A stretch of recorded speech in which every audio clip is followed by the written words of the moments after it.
she said my right tail light looked like there was a bulb out. Well, so sure enough, she was right. This one happened to be the culprit. It wasn't out. Actually, what happened to be the problem was the socket, the plastic housing, like in there, it was melting. And it was causing it. It wasn't out, the bulb itself, but it melted the little metal inside embedded in the plastic, and what ended up happening was it was not lighting up when I braked, but it still lit up when the headlights came on. I didn't have any headlights on, so that's how she noticed it. This one looks like it's gonna go soon. I added a lot of bulb degreaser, so hopefully prolong it a little bit. But yeah, I'll show you a little quick LED demonstration. Because why not? While I have the tail light out. So, don't worry, I got my emergency brake on. This is how I gotta do it in order to know what's going on with my tail light.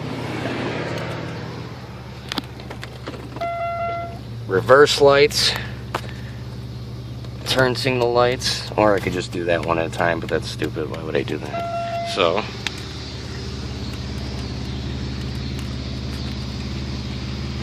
reverse light, turn signal light, LED,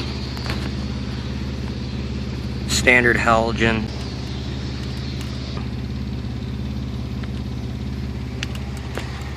but here they are without the housing.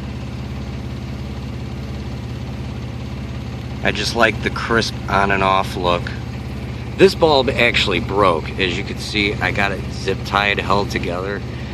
It's a cheap Chinese piece of garbage, actually. I'll never buy these again. The electronics in them are good, but the housing that holds it together sucks.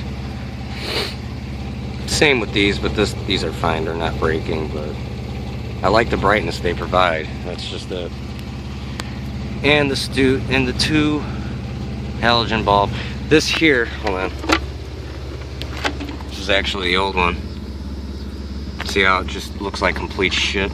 I greased it up and I put it back in, and I was still having issues, but you could tell it's getting old. You're starting to see like your own reflection too much in this bulb. Like it's just burning up inside there, so it's on its last leg. So I had an extra one. This might be another extra. Yeah, see what I mean? That's kind of what was happening with the bulb, and that's actually because of lack of the dielectric grease here. You're not supposed to technically put bulbs in dry like that. You can, but you'll be replacing bulbs more than normal, and you risk damaging the housing. For cheaper cars, that is. For more higher end cars, it probably don't matter, but this is a late 90s Chevy, so, but yeah. And I just gotta put that back on, and that's it. Need a new taillight because it's leaking. So that sucks. That's also a reason I put this on a lot more on this side than I did this one, because this side's leaking. And this is water resistant, so it'll help it along a little. And the third brake light are LEDs. And after I put this on, I'm gonna go to the front of the car and grease up the front bulbs, because I'm just kind of preparing a little bit for the cold, even though it's a couple of months from now. But oh yeah, I mean, make sure that's working too. Okay, so the foot's on the brake, technically.